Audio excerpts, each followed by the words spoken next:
fanarandalana orinasa misantoka ho zone franche enina amby enimpolo sy telonjato akatony Franjakana.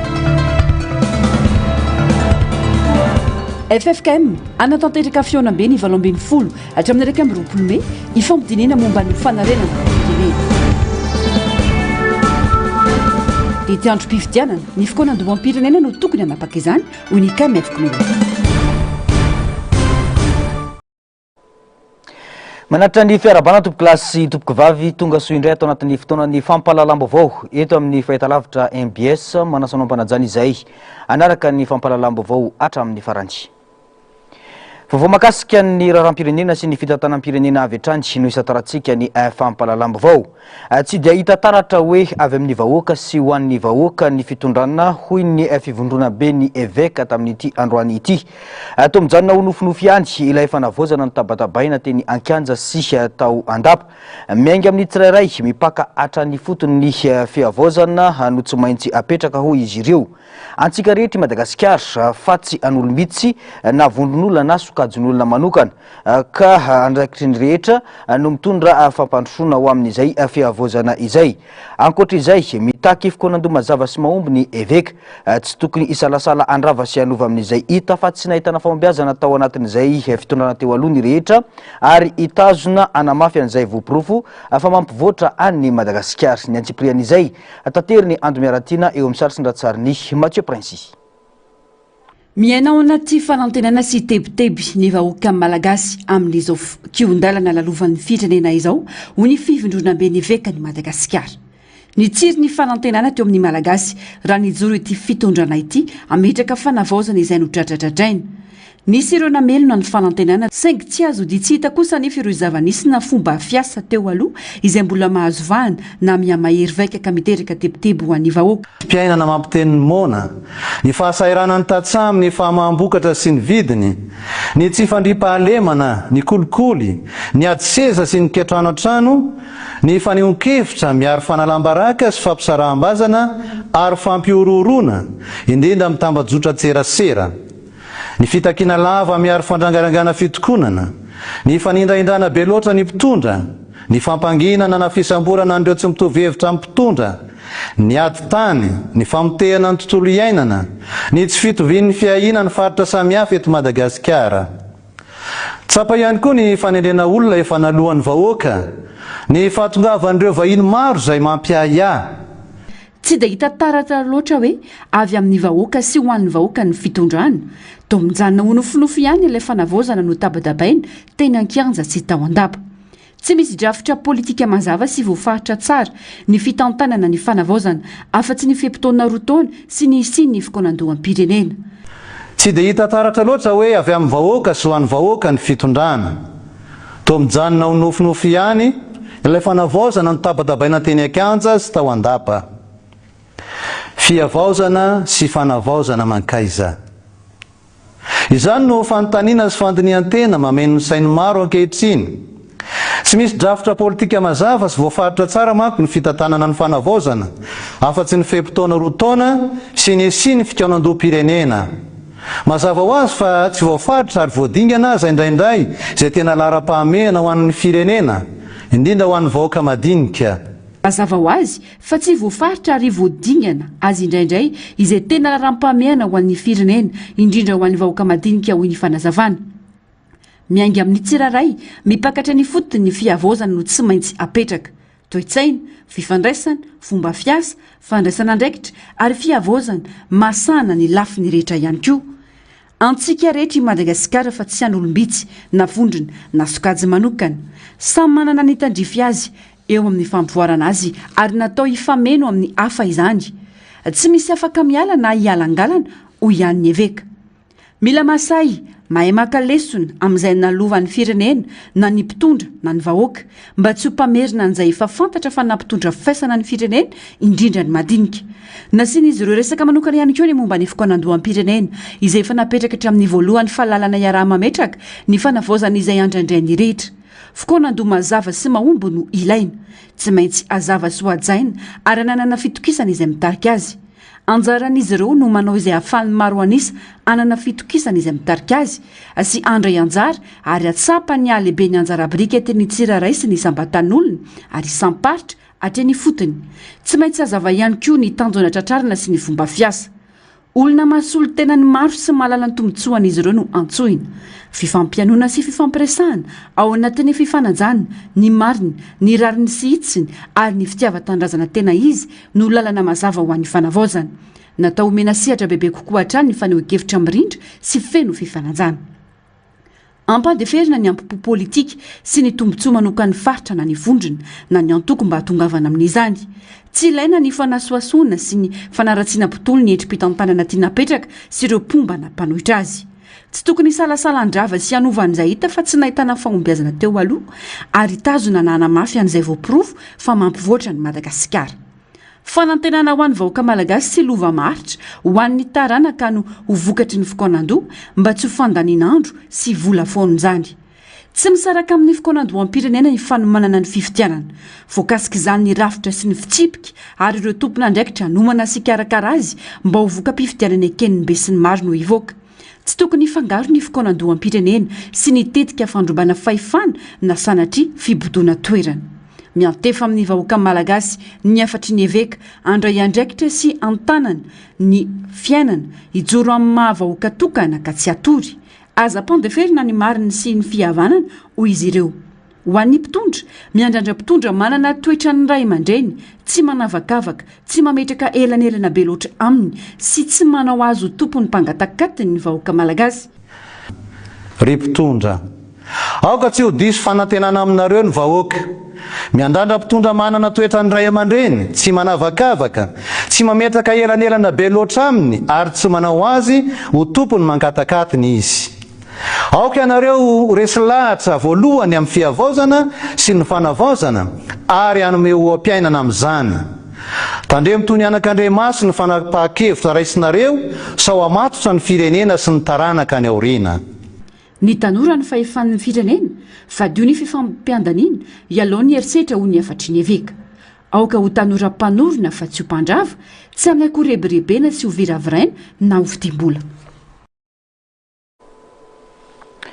mbola mahakasika izay resaka fiainam-pirenena izay hatrany dia mbola ady hevitra hatramin'ny androany eo anivon'ny mpanao politika sy ny fikambanana maro samihafa ny fomba fikarakarana ny fokoanandom-pirenena samy saro-piaro amin'ny fiainam-pirenena ny rehetra hoy ny mpanao politika mitaky fanaraha-maso kosa ny fikarakarana sy ny fanatanterana io fokoanandom-pirenena io hoy ny firaisam-bolom-pirenena mba ho tena vahaolana ho an'ny Madagasikara ny fehi-kevitra ivoaka amin'izany ny antsipriana izay eo amin'ny rindratsary ny tahiriny aina dingana lehibe lalovan'ny Madagasikara ny fokoanandom-pirenena ka rariny raha samy saro-piaro amin'izany ny vahoaka malagasy tsy midika ho fanakorotanana ny fanakianana ny fanjakana mahakasika ny fikarakarana izany fa antso ho amin'ny fanatsarana izany ho tombotsoan'ny firenena tsy midika kosa nefa hoe tsy miaino ny fanjakana raha tsy mamaly avy hatrany ireo fitakiana maro lafy ao anatin'izao vanim-potoana izao satria mbola miandry ny fanapahan-kevitry ny be sy ny maro mandritra ny fokoanandom-pirenena ny antenaina hoy ny mpanao politika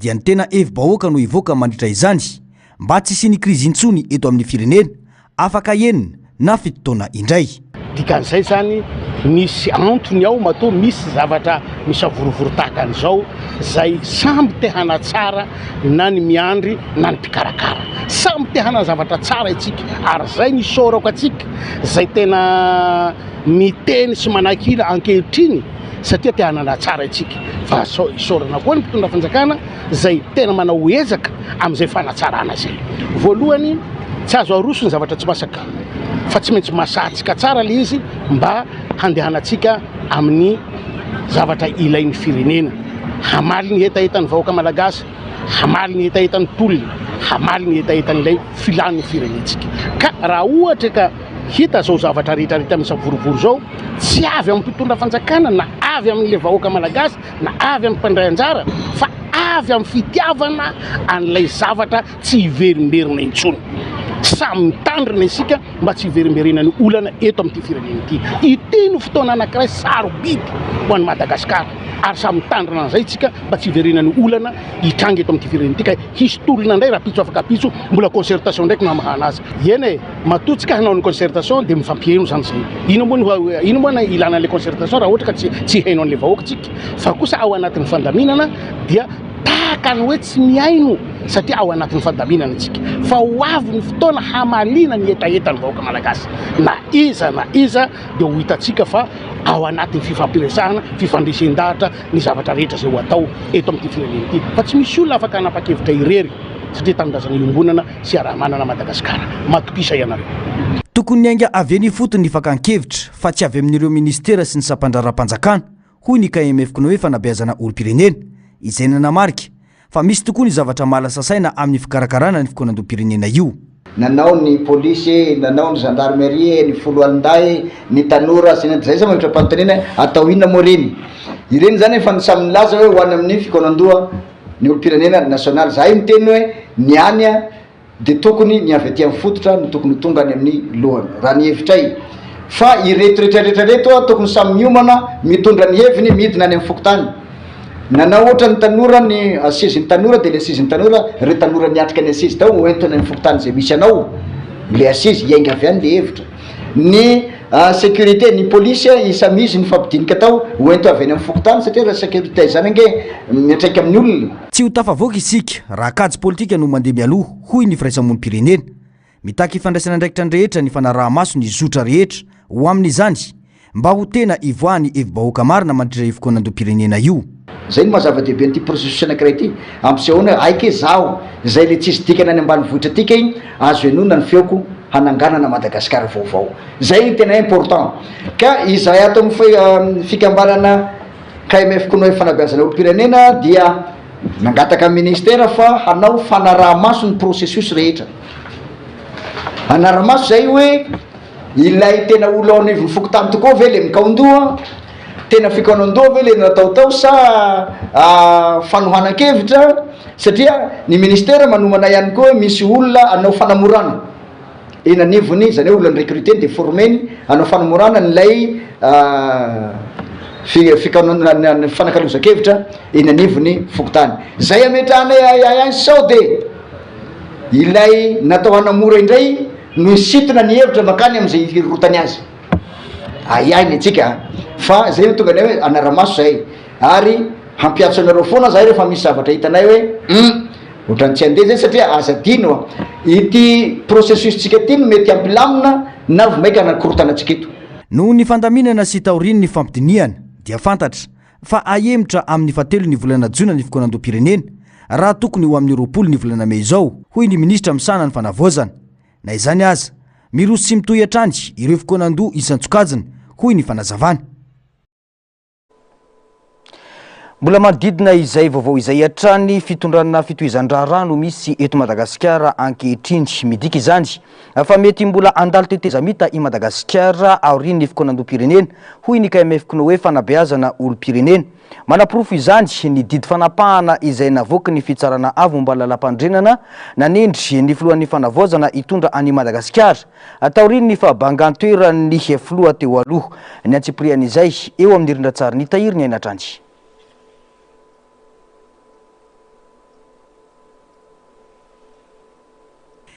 ny fikonandom-pirenena no tokony anapaka ny daty rehetra momba ny fifidianana tsy tokony isy fifidianana andeha eto Madagasikara raha mbola tsy nisy ny fanapahan-kevitry ny vahoaka malagasy momba izany hoy ny KMF-ko hoe fanabeazana olo-pirenena ny daty momba ny fifidianana dia any aorinan'ny fikonandom-pirenena no tokony voaka satria ilay lalam-panorenana no amatra hoe ina moa le fifidiananao atao avy aiza le izy ny ainga zahay ohatra manao analeo avy aty ambany dia ny hevitra afaka miteny hoe avy any ambony fa ny avy any ambony tsy nahasoantsika hatramin'izay satria iny foana le mahatonga hoe zahay ekipa zahay olom-panjakana kandida-panjakana zahay kandida ny antoko amin'ny fitondrana zahay sinsisa fa raha miavy any ambany tsy isy teny hoe raha fokotany ohatra ny basy tsy isy teny hoe zahay ekipa ny fokotany maronisa tsy isan'izany zay zany le tenene hoe fa zany rehetrarehetra zany mbola tsy afaka misy mitombo teny fantatra fa tsy maintsy ny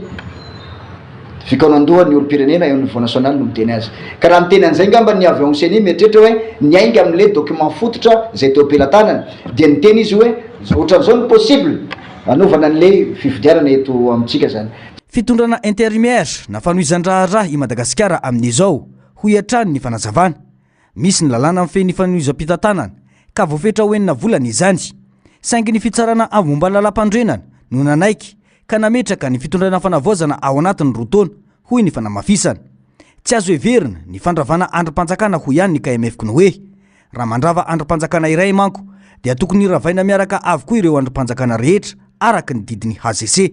Ity le landorana fahefana ty zay miandraikitra ny asan'ny chef de l'État sy mipetraka amin'ny statut-ny tsy manina ataontsika hoe filohan'ny république raha izao système zao zany tsy afaka milatsaky io raha tsy midémission mialoaloha zay aloha zany inona ndray ny lalàna iteny azy hoe midémission zay mbola hojerentsika rehefa niorinany zany dia zay aloha zany ny processus mandeha dia iny ataontsika hoe fialan'lay mpitondra fanjakana teo aloha eky nampijoro an'ity fitondra fanjakana vaovao dia niteraka ny fisian'le hoe misy androm-panjakana araka nyvoalazan'le article 10 any non le décision numéro 10 any reto tsy ravaina ny androm-panjakana fa mitohy ny androm-panjakana zany dikan'izany raha ny interprétation n'le izy zany mitohy ny androm-panjakana mandra-pahatonga nylay concertation nationale dia raha izay zany fipetrany ireo androm-panjakana rehetrarehetra reo zany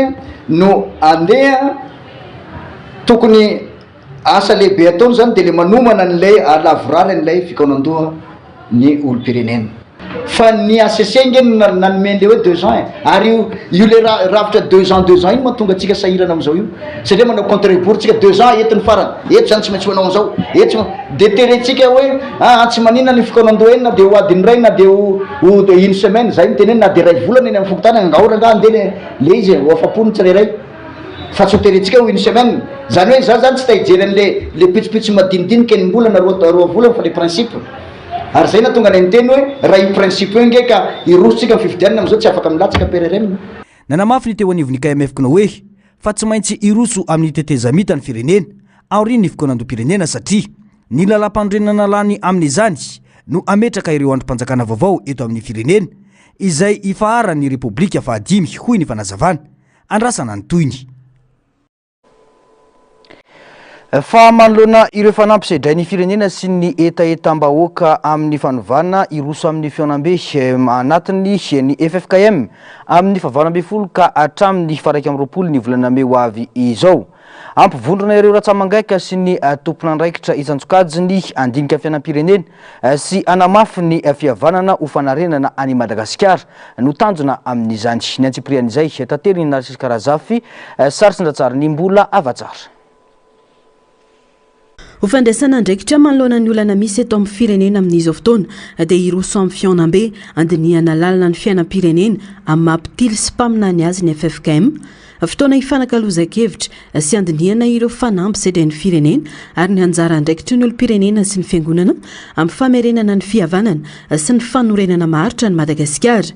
Eny amin'ny fofikiri lafy no anatanterahana ny fionana ny 20 hatramin'ny 20 May na 2024 ka iantsona ireo ratsamangaiky rehetra eo anivon'ny FFKM ao anatin'izany ny foibe mpiangonana, ny birao foibe, faritany ary ireo sampanasa samihafa.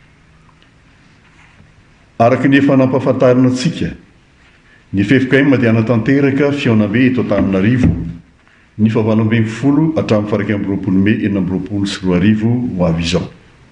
Zany dia raha manatanteraka miaraka amin'ireo ratsamangaiky rehetra mandrafitra ny FFKM, foibe mpiangonana, ny birao foibe, ny sampanasa, faritany, ny firaisan'ny FFKM ary indrindra foibe nasionaly. Zany dia natao indrindra andinihana ny FFKM ny fiaina anatiny sy ny fiainam-pirenena amin'ny mampitily sy mpaminany azy eo anivon'ny firenena. Koa miantso ny zanany rehetra ny FFKM mba hiarombavaka ho fanombohana izany ny talata 20 May ho avy izao manomboka amin'ny 10 maraina ao amin'ny FJKM akadikely ary ny famarahana kosa dia ataony alakamisy fa 2 Mey 2024 ao amin'ny akara Masindà François Xavier Tanimena. Ankoatra izay dia miantsony Kristiana rehetra hiara iombom-bavaka ao amin'ny FJKM Ilafy ny 17 Mey 2024 ny FFKM ho fanokafana amin'ny fomba ofisialy ny Fianambe raha ao amin'ny akara Saint François Xavier Tanimena kosa no anatanterahana ny famaranana ny 20 Mey 2024. Sambatra ny mpampiavana fa izy no atao hoe zanak'Andriamanitra Matthieu 5:5 io no teny manentana entin'ny FFKM miatrika ny Fianambe raha ny fanazavana. Fa manatanteraka fitsidiana ofisialy ao Oyo Republikan'i Congo androany ny filohan'ny fanavozana ny Republikan'i Madagasikara ho famalina ny fanasana nataony filoham-pirenena Congolais taorian'ny diany tany Kenya. Fionana izay tafiditra ao anatin'ny fanamafisana ny fifandraisana eo amin'ny Madagasikara sy i Congo tafiditra anatin'ny fandaram-potoana ny filohan'ny fanavozana any an-toerana ihany koa ny fitsidiana ny tahirim-bakoka kebekebe ao Oyo ny antsipriany izay. Mizotra araka ny tokony ho izy ny dingany fanavozana eto Madagasikara hoy ny filohan'ny fanavozana ny Republikan'i Madagasikara taorian'ny fionany tamin'ny filoham-pirenena Congolais androany. Amaritan'izany firosoana amin'ny fikonan-doham-pirenena ny telojona izao izay andraisan'ny rehetra anjara miaingy fotony. Eo ihany koa ny fiatrianany fifidianana izay tsy maintsy hovitaina amin'ny farany taona 2022. Le processus de la refondation est en marche. On vient de lancer la concertation nationale des jeunes le 14 avril dernier. Ça va se passer pendant 3 mois peut-être, sûrement. Et la concertation nationale qui va impliquer tout le monde, les politiciens, les sociétés civiles, les jeunes, les opérateurs économiques, les militaires, tout le monde va commencer le 3 juin. Pour la gouvernance électorale, ça a commencé aussi, on a pu changer les membres de la CENI, la Commission électorale nationale indépendante. Ils ont prêté serment jeudi dernier et là ils vont commencer à faire la réforme électorale pendant quelques mois. Voilà. Donc le processus de la refondation est en marche. Ça dépend du déroulement de la refonte électorale, mais on compte organiser la première élection parce qu'il y aura beaucoup d'élections à tous les niveaux. Donc on projette d'organiser l'élection vers la fin de l'année 2027. Manohana ary mankahery ny dingana metrana ny fanavaozana eto amin'ny firenena ny filoham-pirenena Congolais ahafana mametraka ny fandriampahalemana maritra sy ny fanarenan'ny pirenena. Mitaky firaisankina ny samy firenena afrikana nefa ny dingana rehetra eo ny fanazavana manoloana ny ambana misy ankehitriny. Je crois que le processus qui est suivi à Madagascar qui tend à mobiliser, à associer l'ensemble des forces vives du pays pour la refondation et la mise en place de nouvelles institutions dans le pays. Nous l'encourageons parce qu'il faut associer le peuple entier pour la paix, la refondation de la République et la construction du pays. Et nous pensons que l'Afrique doit retrouver la paix et que les États africains doivent s'unir pour penser à l'avenir face au monde que vous voyez qui est en ébullition. Et il est hors de question que l'Afrique, à cause de ses matières premières, vive une nouvelle recolonisation. Et nous ne pouvons gagner que si nous sommes unis et en paix. Et c'est dans ce cadre-là que nous allons nous retrouver, le Congo et Madagascar, pour la construction d'Afrique. Et nous avons nos atouts aussi. tonga manatanteraka fididiana ofisialy oyo republikan'ny congo ho famalinany fanasana nataony filohampirenena congolo Denis Sassou Nguesso ny filohan'ny fanavaozan'ny republika ny kolonely Michael Randrianirina-Androany rehefa avy nanatrika ny fionamby afrikanina tao Kenya. Ny tsena azy teny ampahatongavana ny mpanolontsaina manokana ny filoha congolais no sady filohan'ny filakevim-pirenena momba ny fandriampahalemana ny contre-amiral Jean-Dominique Okemba, ny ministry ny ati-tany sy ny fitsinjaram-pahefana ny général Jean Olesongo Ondaye ary ny ministry ny rambahiny ny fiaramiasa sy ny francophonie Serge Bonda. Ankoatra ny iraka ofisialy, tafiditra anatin'ny fandaram-potoana efa noman'ny fanjakana congolais ho azy ireo ny fitsidiana ny tahirim-bakoka kebekebe ao Oyo sy ny fitsidiana ny ozinina mpanoronona ao Oyo ihany. Fa tsy voaozina hiaritra krizy ara-tsakafo ny firenena afrikanina hoy ny filohan'ny fanavaozana ny Republikan'i Madagasikara nandritra ny lahateny nataony tamin'ny dinika andatabatra boribory niarana tamin'ireo filoham-panjakana afrikanina tao Kenya ho an'ny omaly. Afaka mamelona azy amin'ny lafiny ara-tsakafo Afrika saingy mitaka firaisan-kina avy amin'ny rehetra izany raha ny kabariny Atranty. Andro Miaratina sy Mathieu Prince Atranty no mitatitra ny antsipriana izay. Miatrika krizy geopolitika sara toe-karena ary krizy ateraky ny fiovan'ny toetrandro goavana ny kontinanta afrikanina ankehitriny. Lasa laharam-pamiana stratéjika manoloan'izany resaka fampina ara-tsakafo, ny fahasalamana, ny filaminana eo anivon'ny fiarahamonina ary ny fahombiazan'ny tanora afrikanina ho ny filohan'ny fanavaozana ny Republikan'i Madagasikara. Tsy afaka miaina marefo ny rafi-pamokarana misy ankehitriny indrindra ny masombolo sy ny mizezika izay tena ilaina amin'ny fambolena manoloana ny krizy misy anka lasa miankin-doha amin'ny fanafarana zezika. Azo atao tsara nefa ny mamadika izany no ny kontinanta afrikanina manana rena voajanahary maro. Ho an'ny Madagasikara fotsiny ohatra, manana tany 430 tapitrisa hektara azo ambolena ampiny 700 malagasy izay mpamboly avokoa. Nos nations font face à des crises multiples, climatiques, géopolitiques et économiques. Une réalité s'impose avec force. La sécurité alimentaire et la nutrition sont devenues des questions stratégiques. Elles conditionnent la santé de nos populations, la réussite de notre jeunesse et la stabilité de nos sociétés. Les perturbations récentes des chaînes d'approvisionnement mondiales ont mis en évidence la vulnérabilité de nos systèmes agricoles, notamment en matière d'accès aux intrants essentiels. Parmi ces intrants, les engrais occupent une place centrale. Leur disponibilité conditionne directement les rendements agricoles. Or, dans un contexte de crise internationale, leur rareté et la volatilité de leurs prix ont fortement impacté les capacités de production sur notre continent. Cette situation révèle une dépendance structurelle. De nombreux pays africains, y compris Madagascar, restent largement dépendants des importations d'engrais, ce qui les expose au choc externe et fragilise leur souveraineté alimentaire. Tsy tokony hipetraka ho ady hevitra araka izany fa ahafahan'ny Afrika mamokatra manoloana ny krizy ara-tsakafo, fa kosa ny fomba ahafahana mamokatra maharitra sy mitohy no tokony atao. Cela nous conduit à une première exigence, renforcer durablement nos capacités de production agricole. L'intensification agroécologique apparaît comme une réponse pertinente. Elle permet d'améliorer le rendement tout en préservant les ressources naturelles.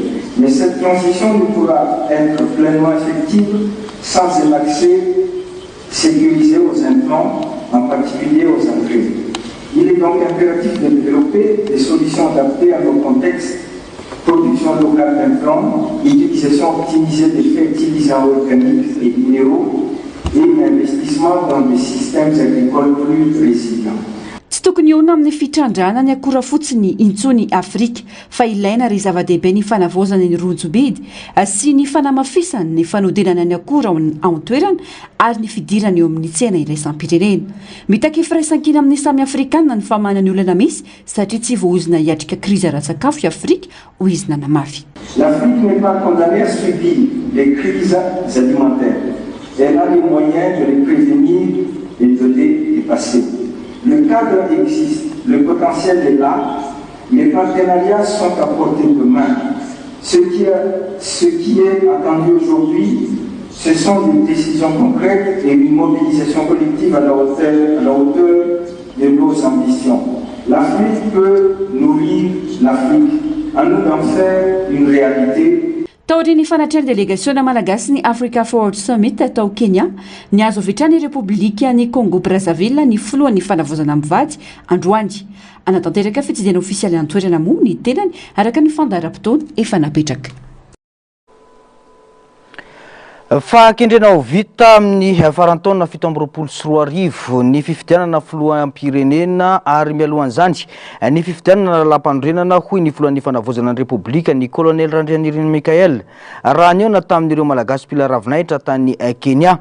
Ny antsony malagasy any ivelany ny tenany andray anjara mavitrika amin'ny fiainam-pirenena sy amin'ireo fifidianana ho avy satria everina fa manana anjara toerana lehibe amin'ny fananganana ny ho avin'ny Madagasikara ny diaspora. Notsindriny mazava ihany koa fa tsy hisy velively izany teteza mitatra izany. Miantsony rehetra ifantoka amin'ny fiainana sy ny asa fitadiavana ka tsy andany andro amin'ireny teny fanaratsiana sy ompavararaka eny anivony tambajotra serasera ireny ny tenany. Nambarany fa ilaina ny fialana amin'ny fisarambazana sy ireo tetika maloto eo amin'ny fitantanana andraraha-pirenena. Ny fampandrosoana any Madagasikara dia tokony ifototra amin'ny fahitsiana ny asa ary ny firaisampirenena hoy ny fanazavana. Ny vohitra tamin'ny fiaonan'ny filohan'ny fanavozana tamin'ireo mpila ravinahitra tany Kenya ihany koa ireo fanamby atrehan'ny mpila ravinahitra. Anisan'ny olana noresaina ny fahasarotan'ny fanavozana pasiporo sy ireo taratasy-panjakana hafa ho an'ireo mpila ravinahitra. Efa jerena ny vahaolana anamorana ny fikarakarana ireo antota-taratasy ho an'ny malagasy mpila ravinahitra. Tafiditra ao anatin'izany ny fanendrena solotena manana sata consul honoraire izay iandraikitra ny fanampina sy fanomanana ireo raharaha ara-panjakana sy ara-konsily.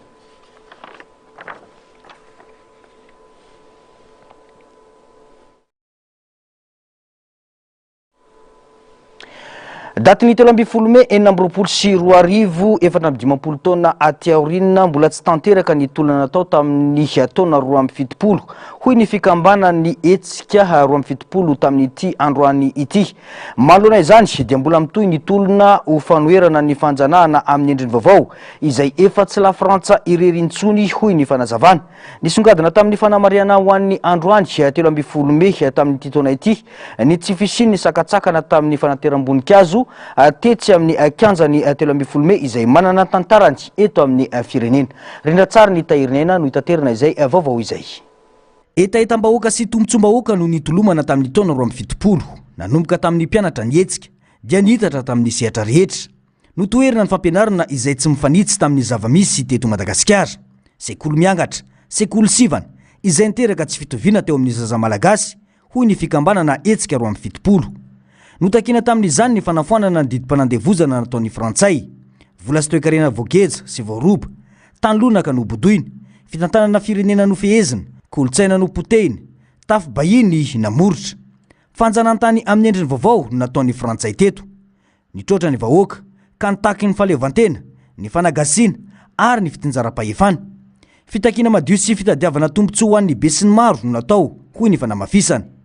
450 taona aty aoriana mbola ilay fitakina ihany no mbola takina hatramin'izao hoy ny fanazavana. Ny fampianarana izay nitolomana mafy dia mbola fampianarana sekoly miangatra hoy izahay tamin'ny 2070 satria fampianarana ny fanomezam-bana an'ireo fampianarana frantsay. Aizitsika malagasy tsy mahalala ny momba antsika. Maninontsika ny mbola hanentsika ny vakansy zareo any vakansy zareo frantsay fa tsy mifanentana amin'ny toetany sy ny zavatra misy eto Madagasikara zany. Ny zaza malagasy dia ilaina afantatra ny tany, ny haren'ny tany, na ny harena maitso, na ny harena manga, na ny ambanin'ny tany, na ny kolotsaina. Nefa dia potehana amin'ny fampianarana vahiny. Zany nangatahana tamin'izany ary dia mbola mihamafy ilay izy ankehitriny. Mbola tsy vita ny tolona ary amafisina izany satria tsy la Frantsa irerin-tsony izao no mitady anjanaka amin'ny endriny vaovao any Madagasikara hoy ny faneho-kevitra. Mbola anjakan'ny vahiny toe-karena malagasy ka mitaky firaisan-kina ny zavamisy hoy hatrany ny fikambanana etsika 2070. Tsisy tolona vita eto mbola mitoyntolona anaraka ny nazavainy teo a misy ny tolona natao a dia tonga miaramila ireo fa mbola mitoyntolo ty ny zavatra notakiny hatramin'ny voalohany hatrany 72 dia mbola mipetraka ho takina amin'izao fotoana izao na ny lafo fampianarana nitoekaretika dia opératana amin'ny vahiny hatramitsika miteny androany zao 5 volana mampire ny tantana anaovanavazanao tsy hita mihetsika zany mbola vahiny no mitantaneto ka raha tsy miovo zany afaka nantom-pirenena ve nanovany zany miengany e fa tokony mbola opératana amin'ny vahiny nitoekarentsika ary mbola tsy afaka mihetsika tsika ankarana sy vazany no mibaiketo hita firenena ary atahorana ho tavititra amin'izany mba fitondrandreo ka zay mila fiara-mientan'ny vahoaka efa Madagasikara mihetsika amin'ny fikanantom-pirenena io mba hanototra mazava zany hoe fiandrianam-pirenena zany zany tena fitiavan-tanindrazana zany mba hiala amin'ny fahantrana ny vahoaka raha tsy ahivina ny tantara manodidina ny 700 ireo namoiny ainy tamin'izany izay saika mpianatra tao amin'ny université an'Antananarivo avokoa ireo mpianatra tao be velan-tanana izay nangataka ny hitovy amin'ireo mpianatra ho dokotera teny Ankatso mahery zato kosa ireo naratra ary nisy ireo mpitarika voasambotra no fonjaina tany Nosilava ireo mpianatra teny amin'ny ambaratonga ambony no nitarika ny fitokonana no ny fitakina ny anovanan'ny rafim-pampianarana sy ny fandaharam-pampianarana izay mbola nangalana tahaka ny tanteraka ny frantsay nosakana ny mpitandro finaminana ny etsiky ny mpitolona anarivony rehefa hitan'izy ireo fa maro ireo maty dia nidoran'izy ireo ny lapantanana ankoatra ny fitakina ny fanolona ny fandaharam-pampianarana no takin'izy ireo ihany koa tamin'izany ny fanafoanana ny fifanarahana amin'ny fiaraha-miasa ara-kolotsaina amin'ny Lafrantsa fijerevana manokana ireo tanora sahirana ara-pivelomana sy ny fahafahan'ireo tanora mianatra amin'ny sekoly ambaratonga faharoa ny 12 Mero amin'ny 770 no raha tanteraka ny gouvernemanta ny Philbert Tsiranana izay nanamarika ny fiafaran'ny repoblika voalohany nidra tamin'ny direktoire militaire ny firenena malagasy avy eo rehefa natolotra ny filoham-pirenena ny Foloalindany fahefana ny général Gabriel Manantsoa izay prime ministre no manamboninahitra no nitondra ny firenena malagasy ny volana Mero amin'ny 70 hatramin'ny febroary 5 efatra amin'ny 12 taona aty aorina mbola mitoy ny fitakina samihafa ary manjary toerana ny malagasy ny heviny sy nanaovana fitakina ny kianjantoela ambifolo mahakasika indrindra any amin'ny raharam-pirenena teo ohatra no niainga ny etsika notari ny Hervé Larasalama nitakina ny fahalalana ny taona 1770 mbola teo ihany koa no nanoerana ny fanodikodinana ny safidim-bahoaka ka nitakina ny fiarovana izany ny taona 20 ny toy ny taona 7 20 nisy ny etsika ny solombavam-bahoaka teo amin'ny 70 ny takiny nanitsina ny lalam-pifidianana ary voatsela ny fitakiny tanora ZNZ ny taona 20 ho an'ity androany ity nalalaka ny fanaterana voninkazo teo amin'ny kianjany teo amin'ny 10 eritaona lasa nefa sakatsakana no natao tamin'ny fikambanany ny etsika 70 ary isan'ny niaran'ny erisetra iraindina le ampivoarana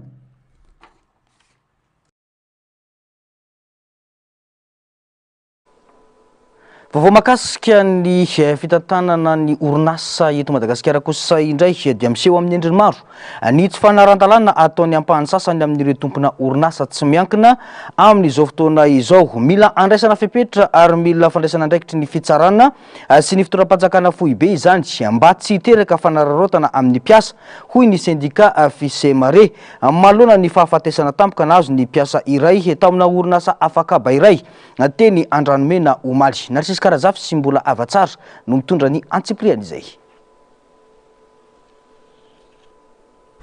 orinasa 770 amin'ireo 737 nanomboka ny asa tamin'ny taona 770 no nakaty no mbola tena miasa sy manaraka ny fepetra takiny tahirim-bola iray sampirenena ary orinasa miisa 730 no tsy manara-dalàna intsony araka ny tatitra navoaka ny tahirim-bola iray sampirenena na ny FMI momba ny fitantanana sy ny kolokolo eto Madagasikara ireo samy fanafoanana ny fankatoavana nomena ireo orinasa 730 ireo ny fanjakana amin'ny alalan'ny ministera ny toekarena sy ny fitantanam-bola amin'ny ankapobeny orinasa manana sata zone franche ny akamaroan'ireo orinasa 730 ireo raha ny fanazavana amin'ny ekonomia zany mila tsy esaka zay ny ekonomia mila kajy mila tombatombana amin'ny ekonomia mila manaosana anao hoe ahoana ny fiatraikany ty raha makato tsy avary ty 18% tao dia intérêt entreprise amin'izao fitika amin'ny teny zao dia piraka fantanina inona zany ny activité manana taux de profitabilité 18% eto amintsika eto inona lizy inona ny activité économique manana taux de rentabilité 18% mihoatra activité de spéculation na hoe mivarotra fa raha activité tena hoe productive zany le mamokatra hoe amboly vary ianao na hoe anangana iziny ianao tsy azo an'izany ianao tsy azo zany raha tena farafabeny ianao raha mety atao rentabilité 10% anao amin'ny industrie efa miracle zany. Antony maro no mahatonga ireo orinasa tsy manara-dalàna ka mialokaloka ao anatin'ny sata maha orinasa afakaba. Isan'ireo tombontsoa omeny fanjakana ireo orinasa afakaba mantsy ny fanafoanana ny hetra amin'ny vola miditra mandritra ny folo taona, eo koa ny tahambany ho an'ny hetra satria 100 monja ny hetra ny orinasa afakaba. Misy ihany koa ny fiainam-bidy amin'ny hetra ho an'ny fampiasam-bola sy ny fanalefahana aba amin'ny sehatra toy ny indostria, ny fambolena ary ny angovo azo avaozina. Le izy zany dia reny exonération fiscale zay omentsika na sehatra anankiray ohatra. Izay zany izy ankapobeny hoe ohatra hoe sehatra ny fambolena raha manafatra tracteur izy ohatra dia tsy mandohetra amin'ny douane. Reny zany natsoina zany zany dépense fiscale. Inona moa ny antony nanamezantsika ny exonération? Inona ny antony? Fa maninona zany tsika nanome an'ireny exonération reny? Nahoana antsika zany nanao an'ireny dépense fiscale reny? Inona ny antony nanaovantsika an'ireny? Ny antony dia tsotra hoe mba hafana zany manohana an'le sehatra mba hitombony zay izy fa tsy hoe kory hoe atao ampitonga azy fotsiny hoe survivre hoe supervision hoe mba tsy ho faty izy tsy zavatra hoe diso zany zay. Nambaran'ny ministra ny toe-karena sy ny fitantanam-bola fa misy ireo orinasa no manararoatra ity sady ity nefa tsy mahafeno ny fepetra tokony ananana. Raha ny fanazavany dia misy ireo mampiditra entana tsy mahado apasihetra nefa midy etantoerana avy eo ireo entandreo. Miara-miasa akaiky amin'ny fanaraha-maso io raharaha io ny EDBM sy ny ministera ny industrie araka ny tatitry ny FMI ihany dia ny 5.700 amin'ireo orinasa 4.700 ireo no kasaina ho foanana amin'ny alalan'ny didim-panjakana. Araiky ambe fapolo kosa ny fahazahoan-dalana esory ny EDBM mivantana. Araka ny rahantsika teo dia ny faneho-kevitra sy ny fanazavana nentin'ny ministry ny fitantanam-bola mahakasika ny fanakatonana ireo orinasa afakaba no narahantsika teo izay. Fa araka ny fanambara teo dia miseho amin'ny endriny maro ny tsy fanaran-dalàna ataon'ireo ampahany amin'ny sasany amina tompona orinasa tsy miankina eto Madagasikara amin'izao fotoana izao. Mila fandraisana fepetra ary mila ny fandraisana andraikitry ny fitsarana sy ny fanjakana foibe zany mba tsy hiteraka fanararotana amin'ny piasa hoy ny syndicat Fisemare izay niresaka malona ny fahafatesana piasa iray tetsy amin'ny orinasa afakaba teny Andranomena teny. Ny antsiprian'izay tateriny Narcisse Karazafy sy mbola avatsara. Piasa iray no namony ainy teo am-perinasa tao amina orinasa afakaba iray teny Andranomena omaly ahina ho fijanonana tampoko ny fo vokatry ny fikorontanan-tsaina no nitarika ny fahafatesany raha ny fanazavana mpiara-miasa aminy. Raha ny fanazavana ihany misy fikorontanana trano ny fotoana ny fandraisan'ireo piasa ny karama ary hatramin'izao dia mbola tsy nisitraka ny karama volana aprily izy ireo. Zany hoe io olan'ny piasa io efa nanomboka tamin'ny décembre angamba ny ohatrany hoe efa taran'ny karama tato anatin'ny toeram-piasana dia ohatrany misy foana fandoavana karama fa somary tara 10 andro 20 andro fa tamin'ity zany ohatrany hoe tafiakatra tany amin'ny 10 andro dia rehefa tonga teto dia hoe 20 alina dia misa menana raha pitsondray no mandony karama complet. Zay zany tena olona mpiasa zany makasika ny resaka karama fahataran'ny karama. Dia rehefa ny antso moa zany mpiasa be dia be mpiasa ny antso satria hoe nisy piasa maty. Dia io piasa maty io anisan'ilay solotena tamin'ny fifampiresahana tamin'ny mpampiasa. Dia tsy fantatra zany na ahoana fa ohatrany hoe raha araka ny firesaky ny mpiasa dia hoe izy io tensionnaire kokoa zany le olona. Dia izay fotsiny zany mieritreritra hoe noho ny fieritreretany zany hoe be loatra le fahasahiranany eo aminy mety izy konkoa mananatrosa any amin'ny fiarahamonina any dia rehefa tonga izy raha 20 alina andraisiny dia mety ho be dia be ny olona hitakitrosa nefa tsy araka an'le trosan'izany le vola dia mety nieritreritry izay hoe zay ny mety nampisonitra ny tension dia rehefa nianjera moa zany izy raha araka ny fitantaran'ny mpiasa dia ohatrany hoe arrêt de cœur sa inona no nahazo anazy izay no entao amin'ny dokotera zany. Ataratry ny tsy fanarahan-dalàna misy ao anivon'ny orinasa ny trangatoa ireny hoy ny fanehoan-kevitry ny syndicat Fisemare mila fifampiresahana foana ny mpiasa sy ny mpampiasa raha misy fahatarana karama dia manana 7 andro ny orinasa andohavana ny karama amin'ny mpiasa ary tokony hiroso amin'ny dinika sosialy raha toka mihoatra io fetrandro io.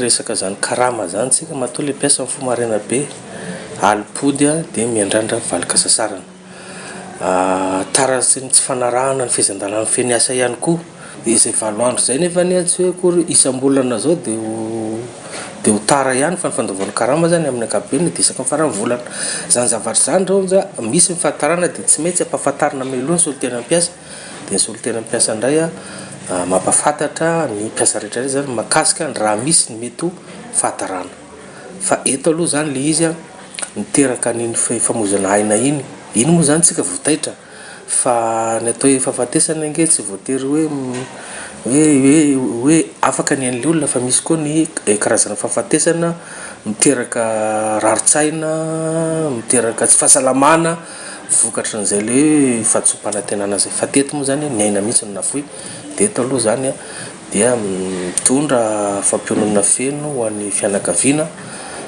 manamanjo dia makahery ny mpiasa malagasy ihany koa satria miparitaka dia miparitaka iny vaovao iny makahery ny mpiasa malagasy zany manoloana ny zavatra niseho maly reny. Tsy vao izao fa ela ny sitrangatoa ireny ka mila fandraisana fepetra ho ihany ny syndicat Fisemare ilaina araka izany ny famahana ny olana mpiasa fa indrindra makasika ny karama ary mila entitra amin'ny fampiarana ny lalàna ny tompona ndraiky mpanjakana tokony hampanjakana ny lalàna mba ho mafy ny fampiarana ny sasy manoloana ny fanambakana mpiasa.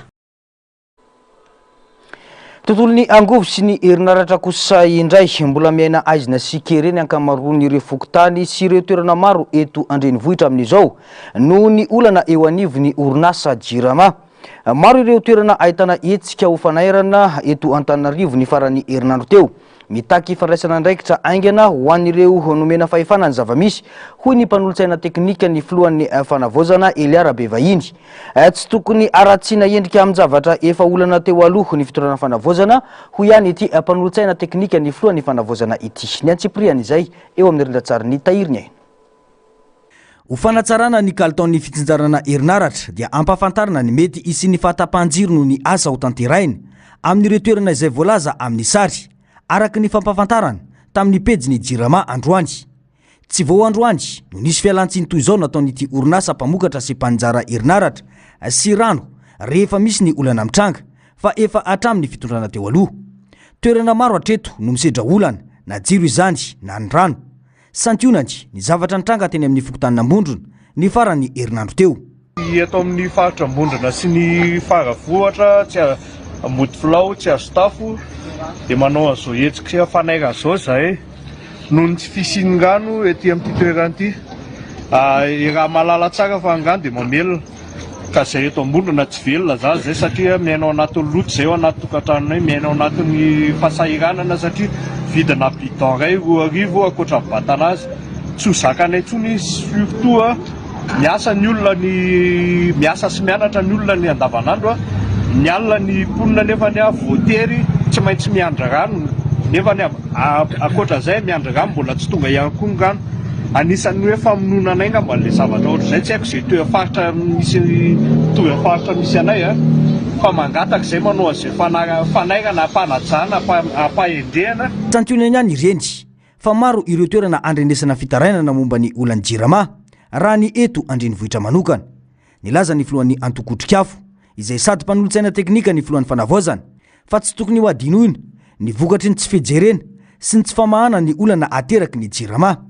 Ekena fa misy ny fikaroham-baolana saingy mila afanganana ny fomba fiasa mba tsy sy ny fimenomenomana izay manomboka miseho amin'izao hoy ny faneho-kevitra. Io zany misy tompon'andraikitra nge ilay orinasa Jirama misy ny ministra tompon'andraikitra, misy ny DG zay efa malagasy dia isan'ny takiana teto hoe anolona n'ilay president Jirama tokony malagasy dia io miandrandra vahaolana zany nania fahitan-drazana mamaky ka tena anentanana mihitsy mitondra fanjakana anentanana nia tompon'andraikitra eo anivon'ia Jirama hoe mila mitady vahaolana maiky tsika ao anatin'ireny satria izy nge tsy dia tena hitako loatra hoe inona tokony hipetrahan'ilay olana e satria tsika manana ny atoko hoe opportunité rehetrarehetra ahafahana mamahan'ilay olana fa io dia manamafy foana zay hoe ny teo aloha dia misy ilay audit efa natomboka zany didina ny orinasa Jirama io mahakasika ny hoe inona marina moa zany ny tena mahatonga an'ilay olana mipetraka foana zay audit zay zany andrasana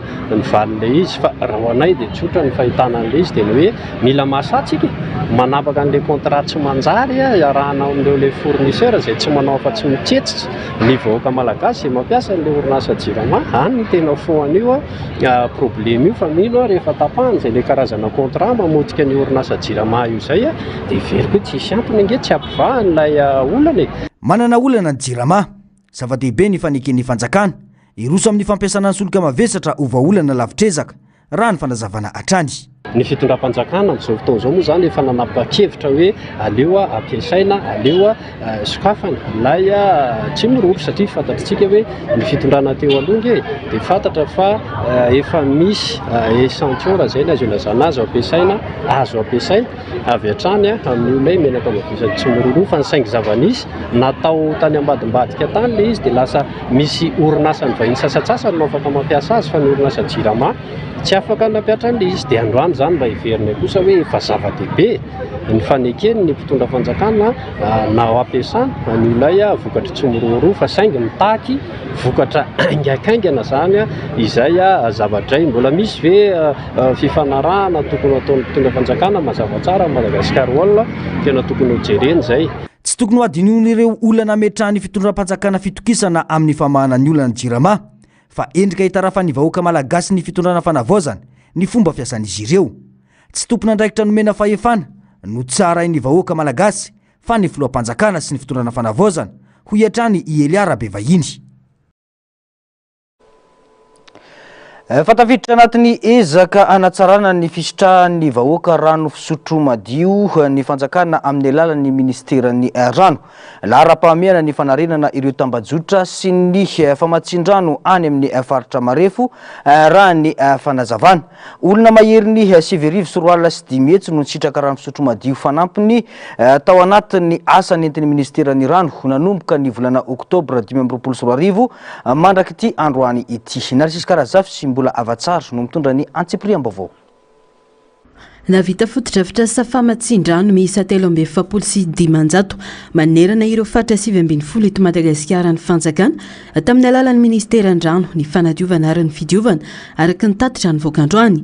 Olona mahery ny 7,5 tapitrisa no afaka nisitraka rano fisotro madio nanomboka ny volana oktobra nakaty.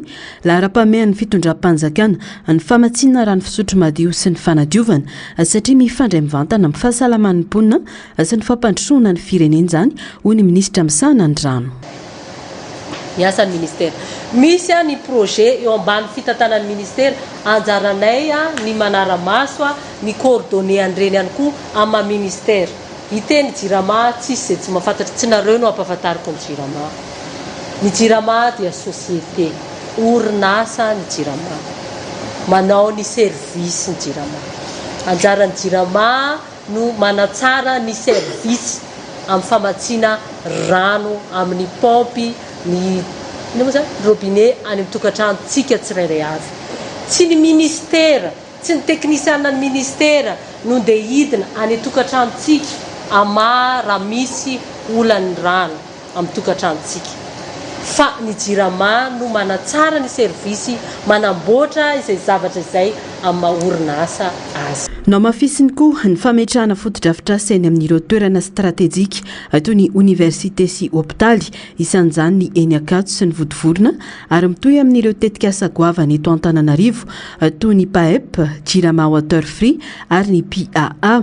Napetraka ho lara-pameana ny famatsin-drano any amin'ny faritra atsimo indrindra ho Anosy, Androy ary Atsimo Andrefana tafiditra ao anatin'ny tetikasa mionjo efa misy ireo pipeline sy rafitra multi-usage napetraka ary mandeha sahady ny fotodrafitra sasasany raha ny fanazavana 4000 mètres cubes jour ny gap amin'ny rano raha ny eto Antananarivo renivohitra tsy ampy ny rano au niveau national tsy ampy ny rano ao zay zay aloha tiako tsindrina mihitsy zay mahatonga antsika miezaka manafaingana an'ireny asa ao anatin'ny projet reny tsy ampy ny rano raha iteny ianao teo hoe mahazo matoky ve ny vahoaka malagasy raha ny ministera izay tarihako dia tsy mahandry andro tsy mahandry alina izay amin'ny mission izay napetraka aminay azoko omena toky amin'ny département izay tarihako hoe hanao izay tratry ny herinay izahay anatanterahana izay mission napetraka taminay raha ohatra ka nytenenina hoe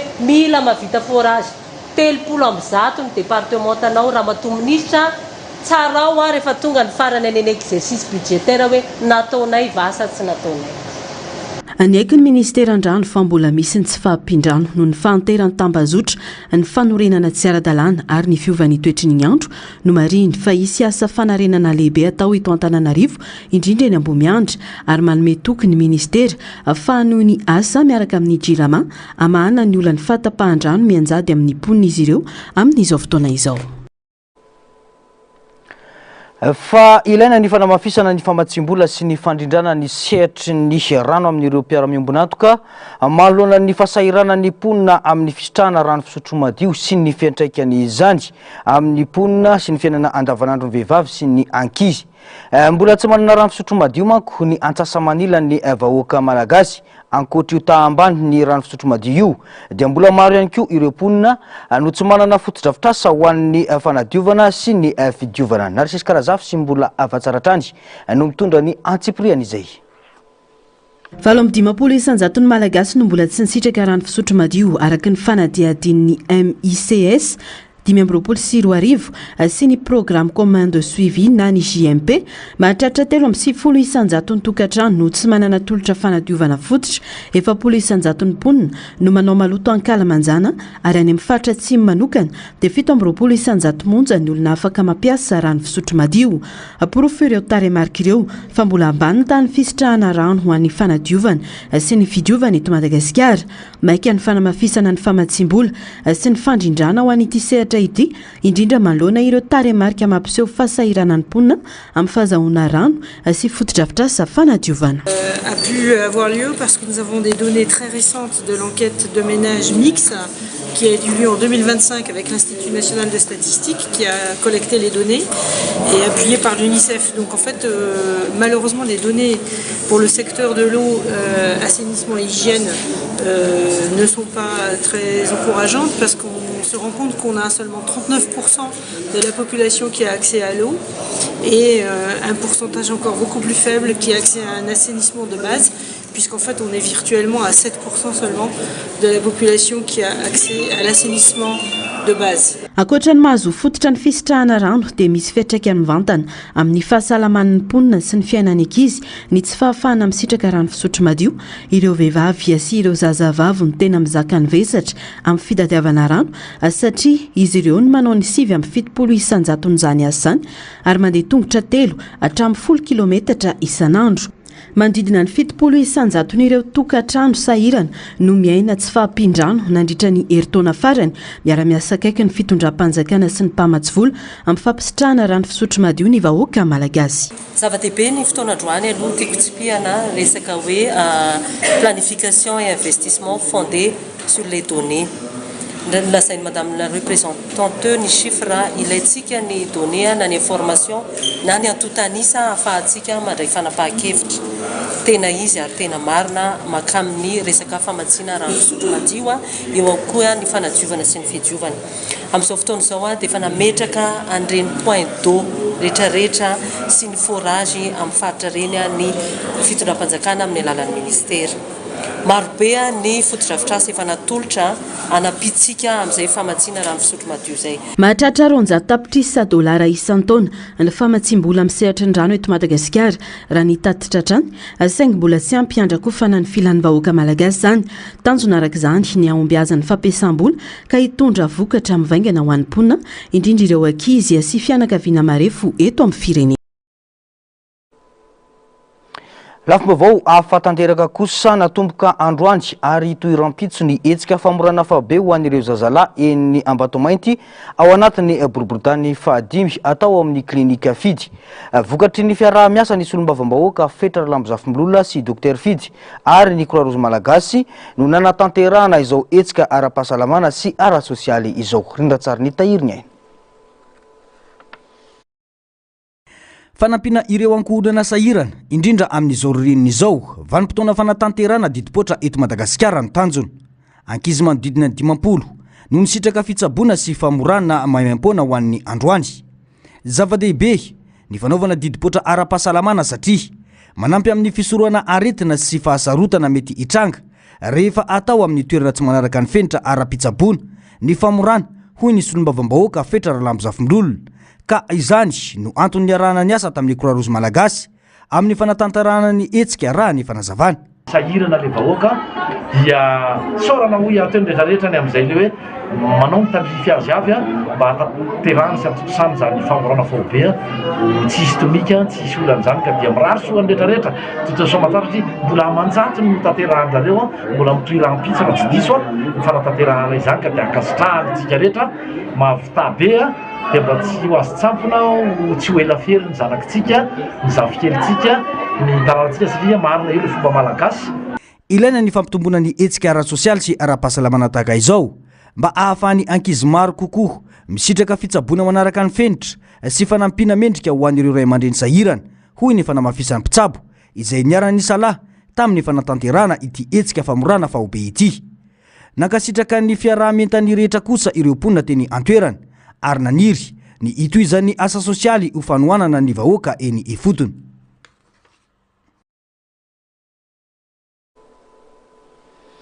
Fanoraisiny gouvernemanta frantsay ireo fepetra rehetra ifehezana ny fiparitany tsimokaretina antivirus hoy ny filoha frantsay tany Kenya manoloana ny tranga antivirus hita tamina teratany frantsay. Voafeny toedra raha ara-pahasalamana hoy filoha Emmanuel Macron izay niantso fiaraha-mientana amin'ny vondrona Europeana mba hiara-entana isoroana ny fiparitany ity valana retina ity. Ny antsipriana izay. Niezaka nampitohiny ihany vahoaka manoloana fiparitany antivirus ny filoha frantsay Emmanuel Macron. Nanambara ny tenany fa efa nandray fepetra enitra ny gouvernemanta frantsay ary efa voafeny toetra raha ara-pahasalamana amin'izao fotoana izao. Nahitana trangano antivirus voalohany ary voamarina tamin'ny Frantsa. Raha araka loharambavao dia nifandray tamin'ilay sambo Inveondus izay sambo nahitana ireo olona mitondra ity tsimokaretina antivirus ity. Ankoatr'izay, niantso fiaraha-mientana amin'ny vondrona Europeana ny filoha frantsay Emmanuel Macron ny amin'ny fanamafisana ny fanaraha-maso ara-pahasalamana ary ny fampiarana ny fepetra mitovy eo amin'ny vondrona Europeana mba hiadina amin'ny mety ho fiparitany ity valana retina antivirus ity. Etsy ankilany, nandritra ny fivoriana tao amin'ny anteny meram-pirenena sy nandritra ny valan-dresaka tamin'ny mpanao gazety dia nilaza ny ministra ny fahasalamana frantsay Stéphanie Rist fa nampidirina hôpitaly avokoa ireo olona iahina mitondra na ny fampikasika tamin'ny olona nitondra ny tsimokaretina antivirus, indrindra ireo ankizy nifandray tamin'ny marary. No mafisina ny fanaraha-maso akaiky azy ireo eny amin'ny tobi-pitsaboana mba hisorohana ny fianaka ny tsimokaretina. Nilaza ihany koa ny manam-pahefana frantsay fa ampy ny fitaovana hisorohana ny fiparitany ity aretina ity ary ampy tsara koa ireo fitaovam-pitsaboana eo ampelantanan'ny fanjakana. Mitoy ny fivoriana maika sy ny fanaraha-maso ny toetra raha mba ahafahana mandray fepetraingana raha toa ka misy ny fivoaran'ity aretina ity hoy hatrany nambaran'ireo manam-pahefana. Ndao ary arahantsika kosa indray ireo tranga afakely maneran-tany. Nahavita ny fanorika efa roa andro sy 10 ora mahery tsy nianto iekatray sy laskana. Naharitra 7:30 ora sy 30 minitra ary 7:30 sekondra ny fanoroan'ireto mpivady avy any Thaïlande ireto tamin'ilay fifanana World's Longest Kiss natao tamin'ny Pattaya Thaïlande. Nanomboka tamin'ny 12 ka nifarana tamin'ny 14 febroary tamin'ny taona 2024 ny fifananana. Mpivady miisa 7 no niara nanomboka ity fifananana ity ary izy mivady no nahavita izany tanaty fotoana ela indrindra. Tsy maintsy mitsangana foana ireo mpifaninana mandritra ny fifananana tsy mahazo matory ary tsy azo sarahana mihitsy molotra efa na dia misotro rano sy makany amin'ny toeram-pivoahana aza. Vola ray etsy bata izany hoe manodidina 7 tapitrisa ariary eo tamin'izany ny loka azon'ireto mpandresy ireto. Raha ny vaovao farany dia voalaza fa nisaraka hiekatray sy lasikana ny volana febroary 2024. Nofoanana tamin'ny taona 2024 ihany koa ity fifaninanana hafakely ity noho izy ahina fa mety ampidi-doza ho an'ny fahasalamana. Ady totondro mifandatsatra mba hampamokatra ny tany Tinko. Any amin'ny faritra Andes Bolivie no misy ity fomba andrazana trano mampiorikoditra ity. Isaky ny volana mety izao, mivory ny mponina avy amina tanàna roa samihafa antsoina hoe Ailius mba hanao fety. Misy ny hira, ny dia ary ny ady totondro mifandatsatra. Tsy fankalana akory izany, fa fomba iray andaminana ny dizadisan'izy teo amin'ny rotonta sy hanehoana ny herim-pon'ny lehilahy sy ny vehivavy. Tsy ny andresy ny tanjona, fa ny andatsaka-raha hosorina ho an'ny tany. Mino mantsy izy ireo fa mitondra fahavokarana sy vokatra tsara amin'ny fambolena izany. Fanatitra masina ho an'ny Pachamama, Andriamanitry ny tany ny latsaka mba hanatsarana famokarana amin'ny fambolena. Na dia eo aza ny pôlisy manara-maso dia matetika mivadika herisetra mafy ny fifandonana ka misy ny maratra mafy na ny maty mihitsy aza. Izay tsy tena tanjona loatra amin'ity fomba Tinko ity. Tapitra ny fampahalalam-baovao antsika tompoko lahy sy tompoko vavy ankasitrahany ianao nanaraka izany hatramin'ny farany isorana ny teknisianina sy ny namana mpanao gazety niaraka nanatontosa izao fampahalalam-baovao izao. Ny tena kosa mametraka ny soavatsara veloma tompoko.